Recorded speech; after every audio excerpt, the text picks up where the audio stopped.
Right. Can everybody see my screen? I don't know if it's in presenter view or not. Yes. Okay. It is not in presenter view though, Allie.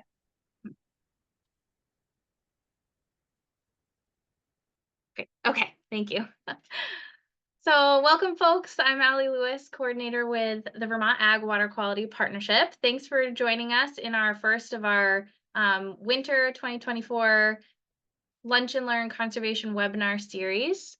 So for folks who are new to the partnership or need a refresher, the Vermont Ag Water Quality Partnership has a vision that Vermont will be populated by farms that are vibrant, robust, sustainable, and that steward their land to improve water quality as well as wildlife habitat for the benefit of farms, connected ecosystems, the public, and general good of Vermont.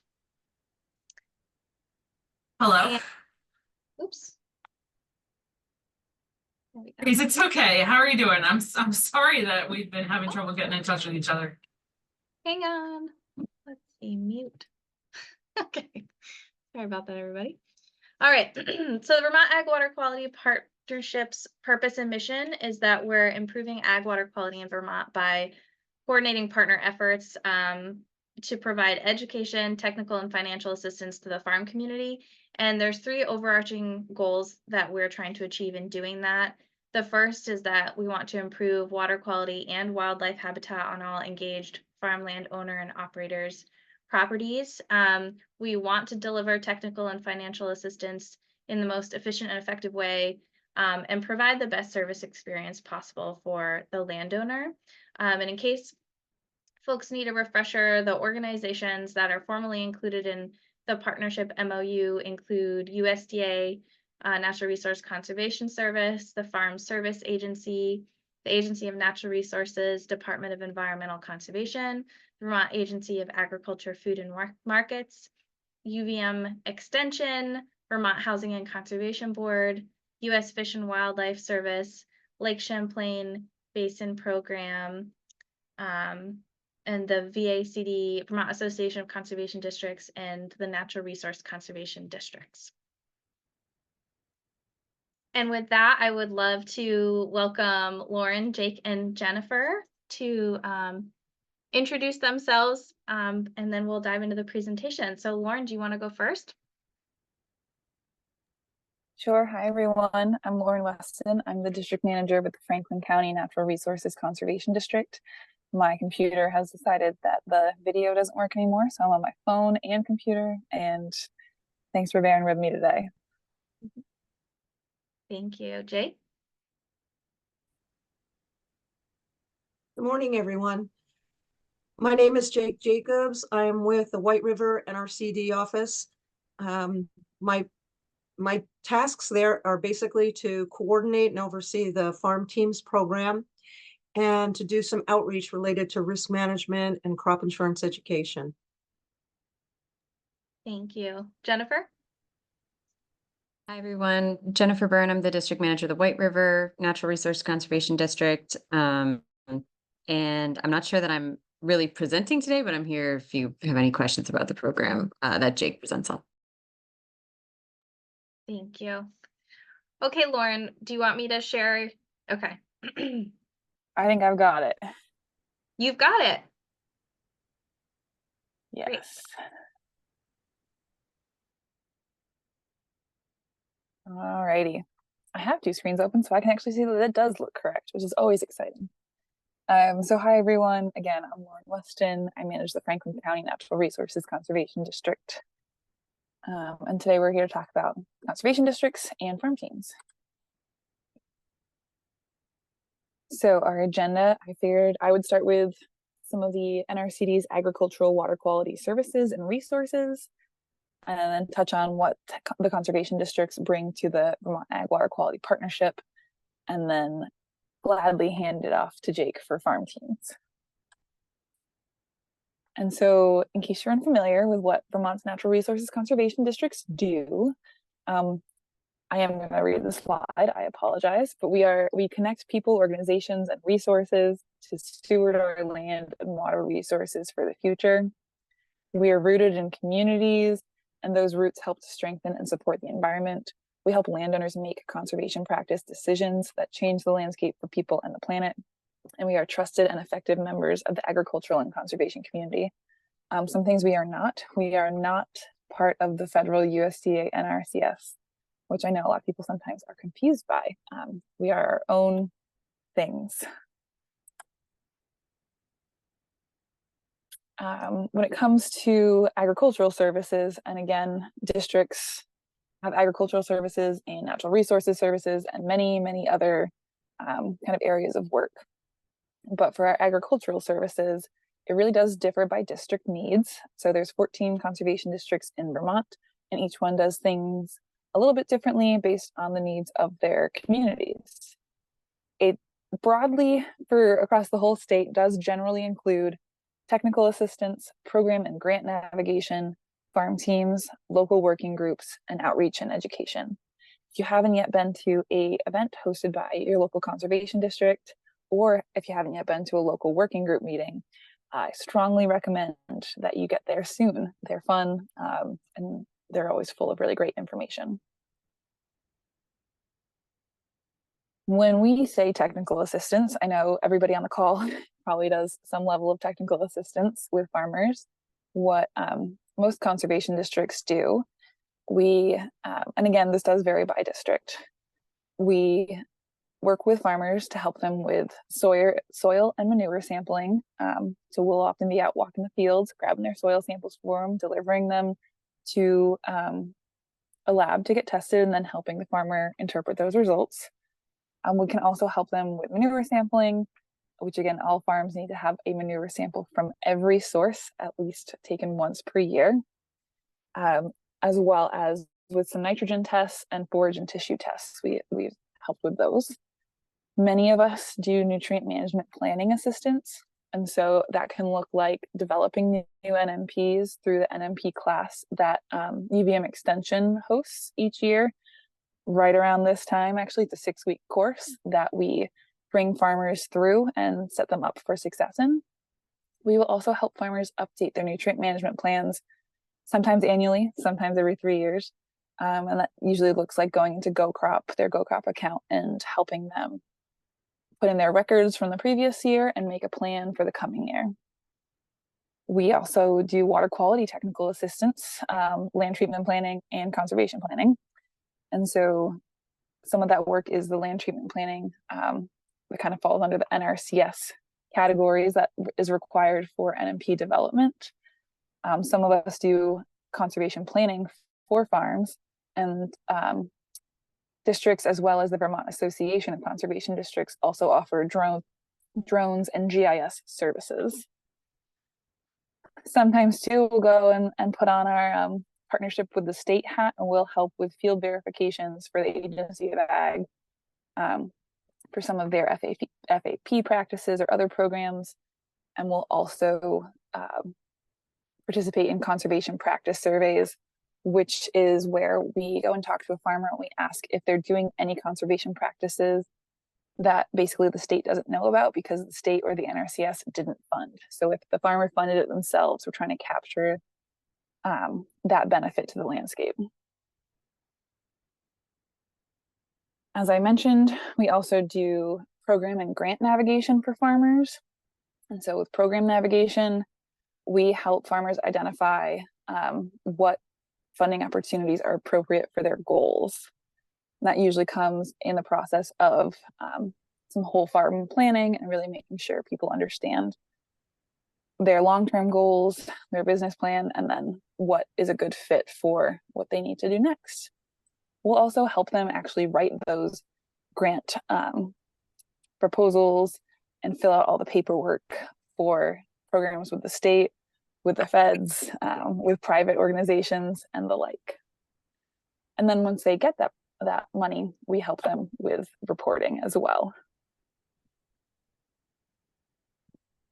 Farm teams, I'm just going to touch on farm teams, and then I'm going to let Jake take over mostly. But we've many of us have also committed to engaging with the farm team model and helping farmers coordinate all of their service providers.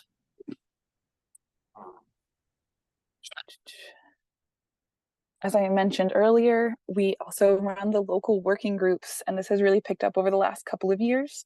And so what we do is the local working groups are groups of people who come together to help determine how federal funds are spent through NRCS. And so what we're able to do is basically, through community input and feedback, really focus on the local needs of a community and create our own funding pools to enable less statewide ranking and more local ranking to ensure that the farms in our neck of the woods are getting funded for the practices that they need. And so the local working groups are chances for anybody in the community to come and share about their concerns, come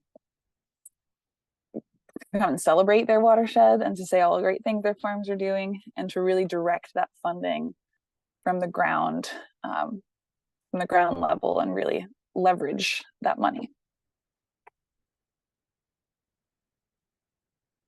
And then we also do outreach and education.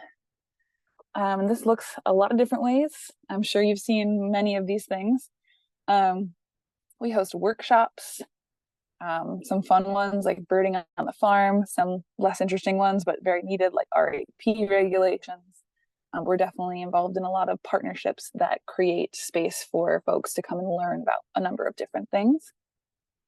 We also mostly all have social media pages, and we help with some storytelling for farmers, and also just of the narrative that, hey, the ag sector really is doing their part for water quality. We'll also we'll engage with both adults and youth to try to train up the next generation. There's a number of different initiatives going on around that, including the Vermont Envirothon. If you haven't heard of the Envirothon before, please Google it. It's a great activity for high school, I believe just high school classes and groups, to really engage with some of the concepts that we as like technical assistance providers get to engage with regularly. We also created the RAP quiz, which helps, honestly, it helps all of my staff when they come in learn more about the RAPs, the required agricultural practices. And it's a really accessible way for folks to learn about the different farm sizes and regulations. The Franklin County Conservation District also hosts the Signs of Conservation program that many other districts connect with. And so those are what's kind of on this slide in the orange and green and blue image. There's a number of roadside signs that farmers can put out on their fields along the roadways so that the public understands some of the practices that they are implementing, and that the farmers are doing a really great job and really do care about how they're interacting with the environment. And another thing, sorry, I feel like I'm just rambling at this point, but hopefully it's engaging enough. We also create the Guide to Assistance for Agricultural Producers of Vermont, and we've been doing that since 2022. The 2024 guide just came out about a month ago, and it's 130 pages of all of the annually available grants and technical assistance that farmers can access across Vermont. And so it's not specific to Franklin County, it's for all of Vermont. It's the federal programs, it's the state programs. Thank you, Jennifer, for putting them in the chat. It's really comprehensive. It has deadlines and contacts. It's clickable if you go online. There's also a printed version that I know some farmers leave on their bedside table. I've been told that by a couple farmers, which makes me feel like it's really worth the effort. If you need any copies or hard copies, please just let me know. Please reach out. This is what it looks like. It's got this. We tried to keep it looking the same every year. We just update the year at the top. Very important. Make sure you got the most up-to-date version. And inside of the ag guide is a table of contents that's by category. And then it's broken down by organization. So all the grants that come from the Vermont Agency of Ag, Food and Markets that relate to business development, research and innovation are grouped together, and so forth and so on. There's also directories that we try to keep updated every year as well as we can for NRCS offices, conservation district offices, and I believe the FSA, but I could be wrong on that. Apologize. Oh, and the county foresters is also listed there. And once you find the page you're looking for, this is what the page will look like here in green. It'll tell you all about the program. We'll give a little brief overview, talk about eligibility, funding caps, how to apply, and who to contact. So it's really a helpful tool. If you haven't used it, I highly recommend. It's really for farmers and for technical assistance providers. So please do use it. And with that, I'll probably take a sip of water and hand it off to Jake. Thanks, Lauren. Jennifer had a couple points that she wanted to share, and I did want to give folks the opportunity to ask any questions that they have before we move on to Jake's presentation. Jake, if you don't mind just waiting just a minute. Yeah, thanks, Lauren. That was a really good overview of some of the many things that we do. And I wanted to kind of hone in for this group of people listening on the what is a district. As Lauren said, we're not the USDA, but I think it's really important, and it's kind of, part of our mission is to just educate the world about what conservation districts are, because you are all a part of a conservation district if you're, if you live in a watershed in the United States. And so what we are is actually a subdivision of state government. So that's why we're not the federal government. We're technically a municipality. And so we're as close to a county government as you get in Vermont. We were our overarching council was established by the 1939 Soil Conservation Act in Vermont. And there's like a really amazing history. I'm going to put a link with a short history document in the chat about how back in the 1930s, the USDA managers, and there's a quote from the USDA website, they began to search for ways to extend conservation assistance to more farmers. And they believed the solution was to establish democratically organized soil conservation districts to lead the conservation effort at the local level. So we are this tiny little unit of democracy. We're overseen by publicly elected board. So each of us have 5 supervisors who are residents of our district. We have elections every year for 1 seat. And it's a pretty special little unit of government of locally led, having a say-so in how conservation programs are designed and how money flows. And then we do have like I mentioned, an overarching agency of the state, a council that oversees the districts, but isn't in control of the districts, if that makes sense. So each district is autonomous. We're our own municipality.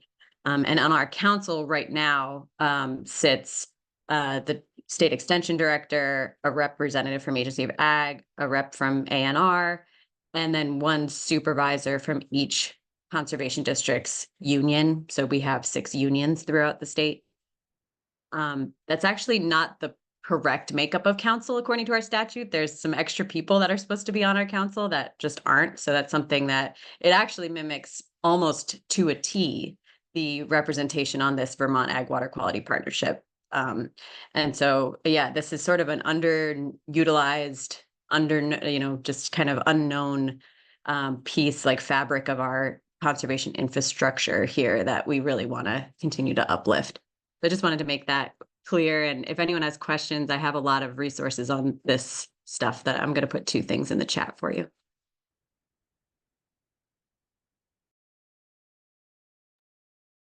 Thanks, Jennifer. At this time, are there any questions for Lauren and Jennifer? Feel free to type them into the chat or raise your hand.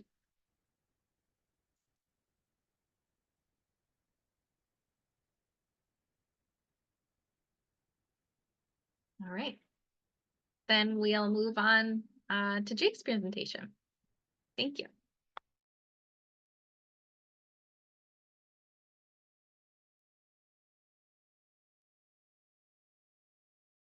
Good morning, everyone. If you could just kind of give a thumbs up if everybody can see the full screen now. Great, thank you. And I can't see the chat, so if there are questions, interrupt if you need to, or hang on to them until we're out of the sharing mode. I have had an opportunity to speak with you briefly about farm teams back in November. And I've updated these. There's been a little bit of progress, and I think that the farm team program is really progressing throughout the districts. It's active already in White River. So let me fill you in. I'll start with a little bit of a recap on what they are. I think most of you are somewhat familiar, but Hey, let's Jay, get everybody on. can I interrupt you for just 1 second? This is Absolutely. actually a broader group than the group that we talked to in November. So there's a number of folks that this is very new for them. So as much as you Right. want to cover is great. Thank you. So that's why I'm starting with an overview to make sure we're all on the same page with understanding what farm teams are about and how they're functioning. And then we'll expand that a little bit from there. Thanks, Allie. So this is farming. We know it. We see it every day. There are a lot of pieces that farmers have to balance all the time.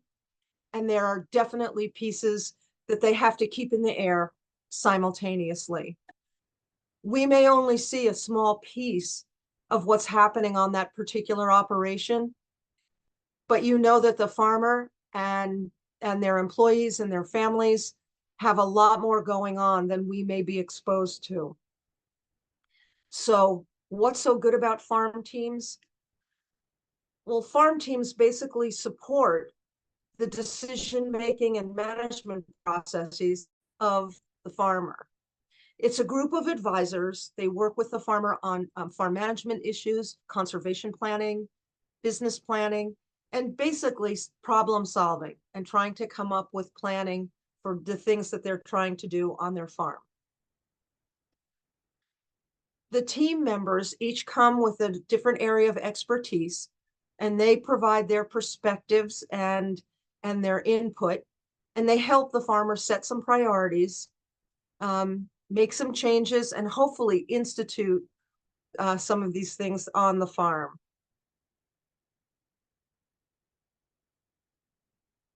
The most significant priorities and functions of the conservation district farm teams are conservation planning and coordinating services.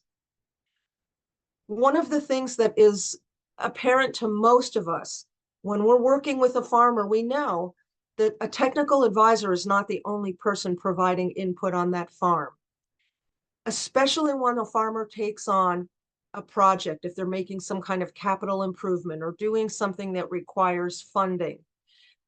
Suddenly you have a lot of moving parts and a lot of different people who are contributing to the decision-making and moving that project forward. And the reality is all these partners have their expertise, they have jobs to do, but nobody really has the assignment of administering the total project. That seems to be frequently left in the hands of the farmer.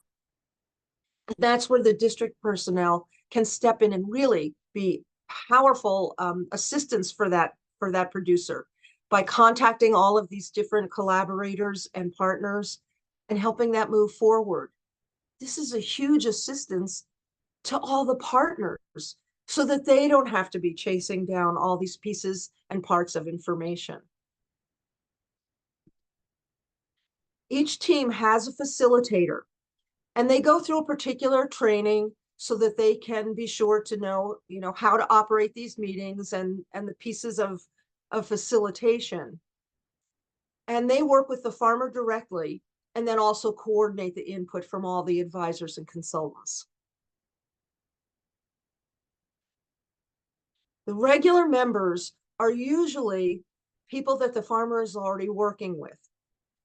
For example, on a livestock operation, it might include their veterinarian, maybe a nutritionist or feed supplier. The various vendors and service providers that are already working with that particular farm. They'll undoubtedly be a conservationist in some form or another to make sure that everything is fitting into a conservation plan. Maybe include some people from extension, perhaps an agronomist. It all depends on the particular farm operation.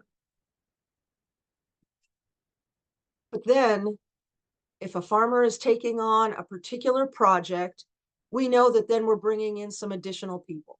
Maybe somebody from an organization that's providing funding. It might be an ag engineer who's helping with the plans for the particular project. And those people are not necessarily ongoing members of the farm team, but they will be for a period of time while the project is being developed and implemented. Now, regular farm team meetings, as Lauren mentioned, typically we try to meet twice a year. It's great to try and connect with a farmer in the winter. It's a great time for them to not be pulled to their outdoor field work and to do some planning. If they have particular farm improvement plans, maybe some capital changes that they've been considering, it's a great time to find out what those are. It's also a good time for the facilitator and anyone else on the team to let the farmer know about upcoming events or programs that might be coming down the pike that they want to participate in. It's also a great time to talk about the risk management options that they want to include into their farm plan. Crop insurance and NAP deadlines are typically in March, not for all programs, but for some. And it's really helpful if a farmer knows ahead of time so they can plan meetings that they have to have with maybe a crop insurance agent or someone in some other organization or agency about programs coming up. But as we said, there's a lot going on the farm. And sometimes in these meetings, other issues come up. The farmer may have some employee issues that they're trying to address. Maybe they want to start doing some broader financial analysis of their operation and do some financial planning. One that comes up very often is transition planning. And in a lot of cases, if they want to look at succession planning with their family, they may or may not have another generation on the farm that has an interest in taking over the enterprise at some point. A big one that I want to comment on is stress management. The statistics are now being documented more and more that not only is farming one of the most dangerous occupations, it's always in the top 3, but it's also one of the most stressful occupations.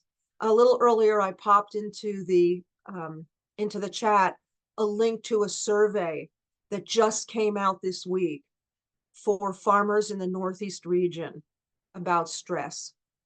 And I would encourage you to disseminate that information as widely as you can. I'll mention a little bit more about that later. But the reality is these things can come up in the farm team meetings, and you really can't ignore them. It doesn't mean that your expertise has to extend into these areas. You're not expected to give advice or consultations on these outside topics. So what do you do when you know it's an issue? You're going to make some referrals. And I always maintain a list of farm business consultants, various financial advisors, folks I know who do succession planning with farms. Often they need some legal assistance that's tied to succession planning or other local administrative things going on with permits, and farmer stress management. So I think it's important to know when these things come up, even if it's in a peripheral way, how do you refer them out? Do you have someone or some place that you can refer the farmer to? So when you're visiting on farms, you just have to have your radar on for these outside things that are going on. So who are the farms where are the farms that can really benefit most from a farm team? Personally, I think that this is a management technique that's really important for any farm. Specifically, if it's a farm where they receive recommendations or advice from any outside sources, either their service providers or consultants, they would be good candidates for farm teams. If it's a farm that's looking to implement best agricultural practices because of their concern for the environment, and also because they're trying to make sure that they're compliant with RAPs and other regulations, that would be a good candidate for a farm team. If it's a farm that's really looking to improve their productivity, maybe improve their soil and water quality, increase their efficiencies and their profitability, and focus on some conservation measures that they can take, definitely a good candidate for a farm team. If it's a farm that could benefit from learning about outside programs that are available to them, and maybe could use some help choosing some options, like financial management or conservation practices, funding sources, definitely risk management and crop insurance. Those are certainly farms that are good candidates for farm teams. If it's a farm that's considering any kind of changes to their enterprise, maybe looking at diversifying, expanding, some kind of farm transition, or looking at succession planning, and any kind of modifications that require significant capital, definitely a farm that would benefit from a farm team. And if it's just a farm that wants to take a more holistic approach to the way they manage their farm, that would be a good candidate for a farm team. So what's happening across the NRCD districts throughout Vermont? The pieces are coming together. One of the things that I think most districts are finding is if they have technical advisors who are already going out and working with farmers in their districts, they're already doing a lot of this farm team stuff. They're already coordinating services. They're already tapping into other advisors and consultants when they need to, and trying to coordinate services. In the White River District, Jennifer has really taken a proactive approach, and it's been formalized. Our intake process is a little more structured. It's pretty easy, but again, we at least have the structure for it. And we're finding that more and more districts across the state are picking up those practices and trying to come up with procedures that will support farm teams.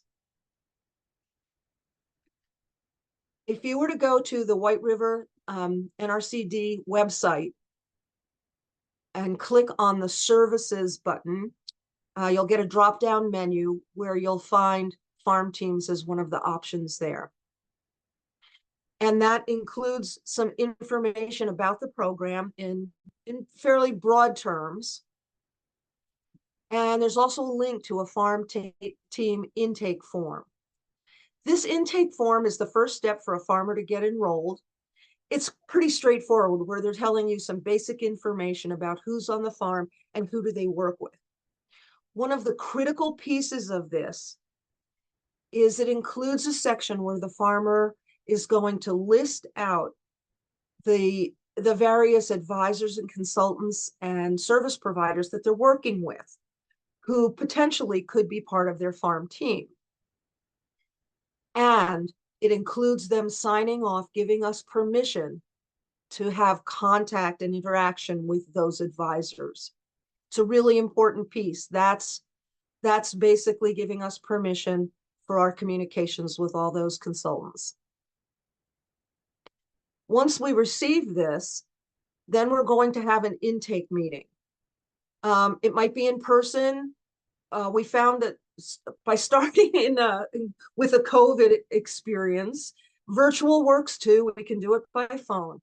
And this is when the facilitator is having a pretty in-depth conversation with the farmer, verifying the information that's been on the intake form, getting clarification if it's needed, and talking about what's going on the farm. What do they need?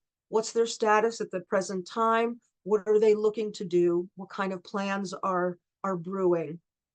And once that's set, we'll also set up an initial team meeting and come up with some options for who should be included, what kind of things need to be on that first agenda, and how that's going to proceed to set up on a schedule. Then the farmer is given an owner-manager self-assessment. This is a comprehensive piece where the farmer looks at basically all aspects of their entire farm business enterprise.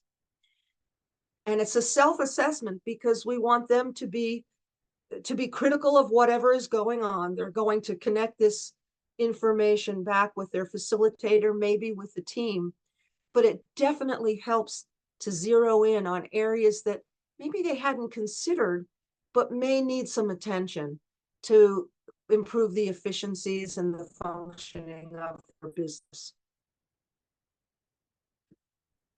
And if you go again to that website, you can get some additional information. I'm including Jennifer's and my contact information if you want to email either or both of us directly. We would be happy to talk with you about how we've set them up, how these teams are operating, and answer any questions that you may have about the program. Before you go too, before I wrap this up, I certainly want to leave some time for some questions. But I also want to circle around and bring attention to the farmer stress thing that I mentioned earlier. I'll give you a second just to read this statistic.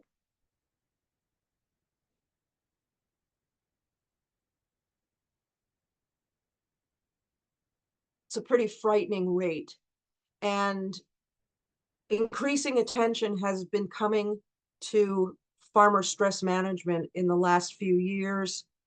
For about 5 years, I've been working with a Northeast group through the University of Delaware on a project related to rural mental health. And as I mentioned earlier, this survey just was released this week. The link for it is in the chat, and I'd be happy to send you a flyer that you could distribute.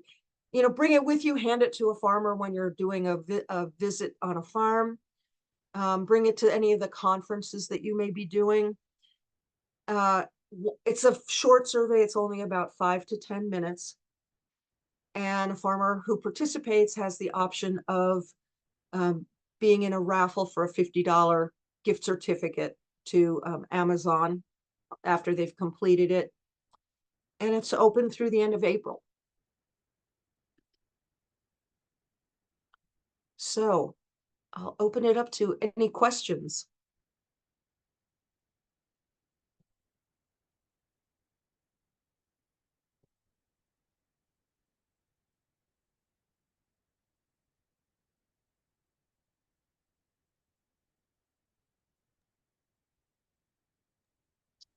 Feel free to type your questions into the chat.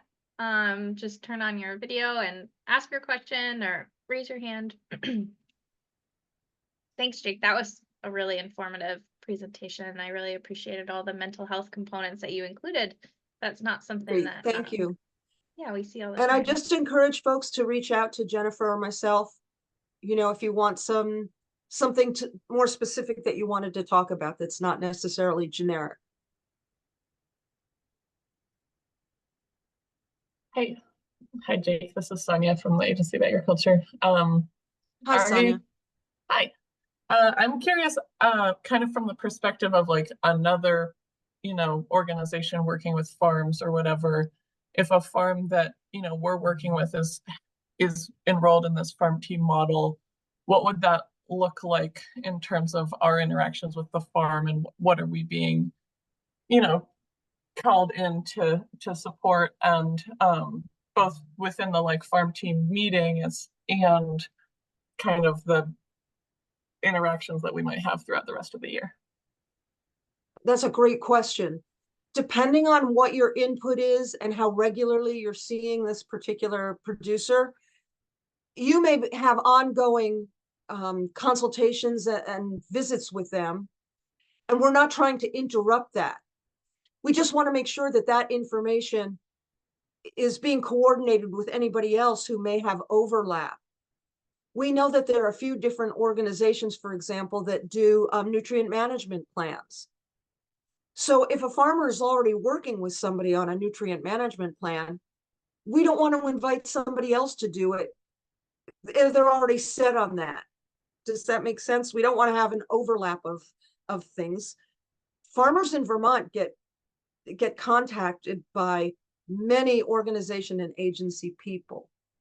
So if the farmer feels that your input on the team is important and you're doing some ongoing work, they're probably going to invite you to be part of the team and to come to that, once or twice a year team meeting. But other than that, you're going to function as you have been. The question comes up, if you're working with the farmer on something that maybe is going to require additional assistance from other agencies or organizations, if you just include in the loop that team's facilitator, just so they know, so that they can step up and help with all those contacts and coordination if it's necessary. But it shouldn't interfere with what you're normally doing with the farmer at all. Did I answer your question? And I would add to it a little bit because, we're and one of the questions in the chat asking, is this a Vermont thing, nationwide? I would say from my experience in different states, when TA is done right, we're working as a team. So it's like, we're not inventing the team concept. But what we are trying to do is put a name on it and kind of bake it into how TA gets done here in Vermont. So for us, as the Vermont Conservation Districts, it's a Vermont thing. Also, UVM has had folks, that's where Jake comes to us from, has had folks managing farm management teams. However, those teams often were not including this conservation lens. And so, for us, it's sort of the role that we already play when we are working with a farmer, where we're, coordinators of sorts. And so it's, for us trying to put a like some guidelines around it, a process around it, so that it's a little bit more reliable and also more equitable, where anybody can come in and sign up and know that they're going to get this level of service and that they're not going to get forgotten about or dropped as the year goes by. So Sonia, to add to Jake's response, there's a way that we could respond to that question now. And then there's a way, I believe, like a vision of the future that we could develop together in terms of how that coordination flows. I wish we could use the partner database in a more meaningful way. So that's something I'm always bringing up. Like, can we kind of include, the tools that we already share in this vision of communication and whatnot. But like Jake said, I think depending on the farmer, a lot of the times in our experience, it's especially thinking of the Agency of Ag specifically, having us listed on the partner database as the farm team coordinator, if that could just trigger, like I see a mayor on here, and it's so great the way that it works with a mayor where, he sees, okay, they're working with the district. I know I'm going to call the district or include them on that email, so that that information doesn't just get lost in the jumble with the farmer, and that, as the facilitator, we're at least capturing those notes somewhere and something to reference later. I'd like to elaborate too, that at times I have been on farms and the farmer is telling me that so-and-so, whoever it was at their farm. Sometimes they don't even know their name. So I ask what I think is an obvious question. Oh, where are they from? What agency or organization? And a lot of times they don't know. Oh, I don't remember. Were they from NRCS or Agency of Ag or I don't really remember. They don't know. There's so many different contacts, and coordinating all those services can be pretty overwhelming, especially as they're taking on a project that's requiring the input from a lot of different individuals. Yeah, I would say too, the hope in having these like once or twice a year full team meetings, which really ideally happen over Zoom. It's not changing anybody's workflow or anybody's job description. It's just for 1 hour a year, we're all meeting together 2 hours a year. And why I think it's helpful even for the farmer is that on Zoom, we're all in our little boxes with our names labeled, and it makes it even more clear that who we are, where we're from, we're all different people, and hopefully that will help them as well, just sort of keep track of who's who. So That's a if they really don't good have point. access to Zoom, they would come into our office and we would set them up on Zoom. So it would still be, it's possible for anyone. So logistically speaking, I think this is the follow. So it sounds like if you are maybe an engineer working with a farm, that farm is in a farm team, that farmer hopefully tells the district who or their facilitator of the farm team, hey, I'm working on this BMP project. This engineer is, this point, that's part of my conservation plan is to go through that project. And so therefore the farm or the facilitator would reach out to that engineer and say, hey, Right. we would invite you to participate in this farm team. This is the meeting that we're going to hold. Would you be, this is the timing, etc. And that's what that would look like. Right. Is that right? Yep. Yep. Good point too. Hopefully this makes life a little bit easier for all of these partners who are trying to support what the farmer is doing too. Because frankly, if you're providing technical assistance, you probably don't want to spend a whole lot of extra time running around finding out what other partners on the project are doing. That's the role really of the facilitator and the district people, so that all the pieces come together as they're supposed to.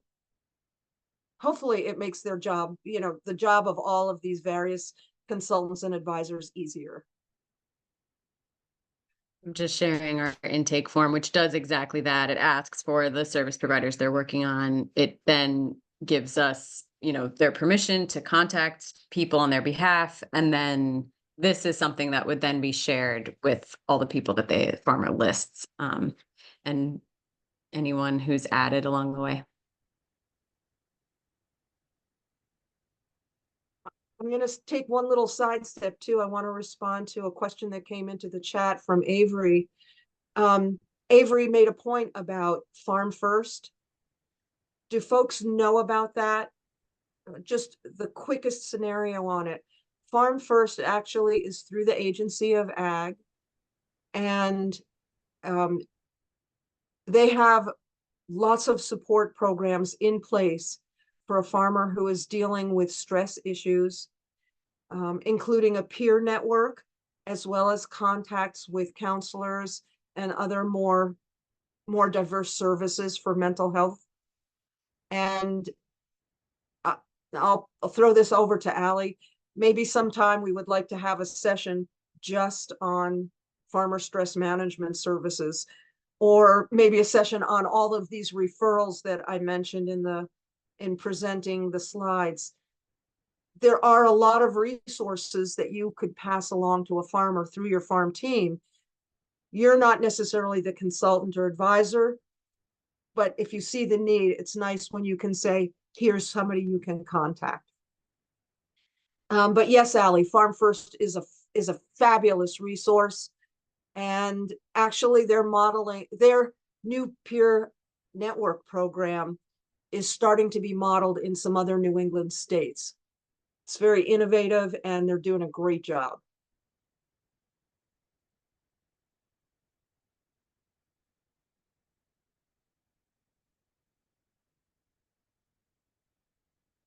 Oh, Lauren also just added in the chat that intake form for farm teams is also in the Ag Guide. Sorry, no, there's a reference to Farm First in the Ag Guide. My apologies. Oh, I'm sorry. I didn't understand. Okay. That's my bad. And my video is completely gone now. I'm so sorry. We'll talk about coordinating services. Here we are doing it.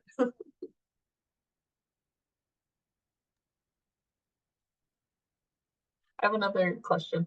I'll keep asking questions while I have Sure. the space. No, that's fine. Great. Capacity wise, I know that you talked about like what makes an ideal farmer for this program, and it kind of sounds like almost every farmer would fit that description. But like capacity wise, is there a limit on how many people you are able to engage with at this deeper level?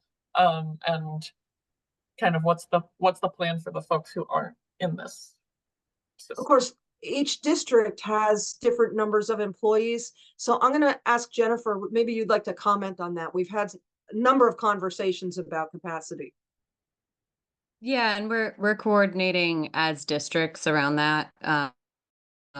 Regularly, it's on our agenda for next week too, to touch base again. But um, I- in my mind, the goal is every farmer in Vermont could have this coordination of services, access to this if they want it. So that's the goal. So that's what we're aiming for. So it's like, we're gonna just try to get there. Right now, my district has 9 staff. All of them could facilitate a farm team.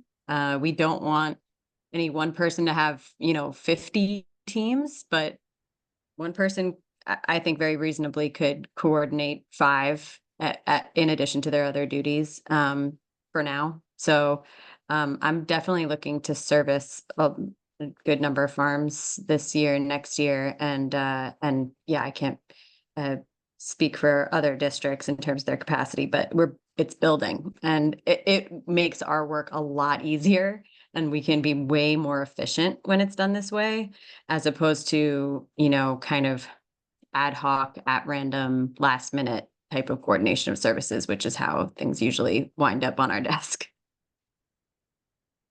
I will also say for almost 10 years, I was managing some farm teams through the UVM Ag Risk program. And I personally was managing about 10 teams. So that's about what I could fit in my capacity with my other responsibilities and so on. Laura? Yeah, and Tony, you just kind of led into what I was trying to figure out, because within all the ag partnership, right, there's different districts and territories for everything. And so when you get to at least our state level, right, we're statewide. And so when we're thinking about staff capacity on our end to contribute to these teams, which I apologize, I came in a little late, but I'm understanding they're sort of the teams that need to come together to make things happen on a farm. So I assume either our inspectors or our engineers would certainly be of value, and the grant folks as well. And so I just wonder, is there some method of trying to prioritize, because, 5 different districts have 5 different teams and they all want, a mayor because they're all in his territory at some level. That's going to be really hard for him to be able to balance all of that. But within that list of people, there's probably some projects he's working on and could use the coordination, right? Because certainly I've seen when we do have those levels, we have them. They happen naturally all the time. These, farm team concepts, they're not withheld together, but, NRCS, I think, is the core that usually brings those forth, where a farmer has a good relationship with NRCS, projects ongoing, we get pulled out, district may be involved, and bring even DEC into the fold, right? So, and we get a project farther along with everybody understanding what every role needs to happen. So there's definitely value in our partnership and how we all work together, but I just do worry about, how do you prioritize and understand, like, I'm just throwing an example, but like, a mayor cannot participate in these particular teams at this time because he just doesn't have capacity within the workload to be able to prioritize what he's got to get done. I'll just So, point out that a mayor may actually be one of those specialists that doesn't participate in the regular team meetings. But when the farm is engaged in a particular project and needs his specialized expertise, that's when he gets pulled in. Does that make sense? Yeah, no, that's helpful. I just wanted to make sure we're all thinking about that, right? Because NRCS is likely in the same boat as well. There's a lot of farms, and as you all know, like, it can get really challenging. And I just think about all these other meetings we have, local work groups or, regional coordinators. And it's just like, how can we use those to prioritize that list of who really should be on a farm team plan that's really actively engaged and deciding what roles everyone plays. Mm-hmm. No, that makes sense. I see some of the people who are contributing particular specialized services that contribute to some kind of a capital project or something like that. They may not be involved in the routine planning meetings that are going on for the farm. But when the project is ready to move forward and the farmer says, yes, and now I need the engineering input, now I need the funding input, that's when we'll start to engage those specialists. Yeah, and I would just say two things as we close. You know, one is they're meeting with the farmer anyway, and this is going to build efficiencies into the workload. So I don't think it's like an extra thing. I think it's a like an improvement. And two, obviously districts work very, very closely with NRCS being co-housed and whatnot. And so this is really born out of that, seeing the need for a facilitator that is going to bring in the outside of the federal government resources when necessary. And just a quote from Bob Thompson, who's the state engineer for NRCS. He was involved in one of our recent farm teams that really jump-started a project that had been stalled for a long time. And he said he wishes that he had a farm team on every single farm that he worked on. And that was within like 10 minutes of the meeting. He saw the value and sees that it needs to be like an infrastructure that we have. So that's my pitch. Yeah, and I'll just encourage, they may not be working with the farm, so just being thoughtful about that as we go through this, because there's different phases of everything. And anyways, all of this, but it's nothing new. And I'd worry about the continuity too, because the district staff do turn over quite a bit, in my time period being here. And Not my staff. it'll happen. And you've just got to have a plan in place for that.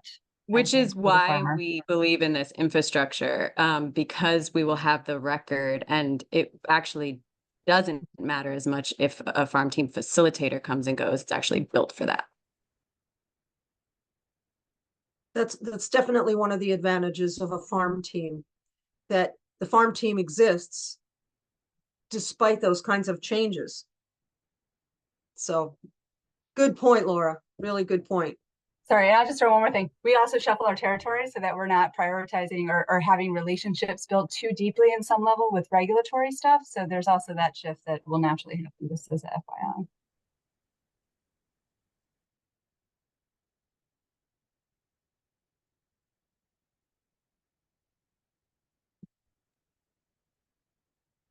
Thank you all.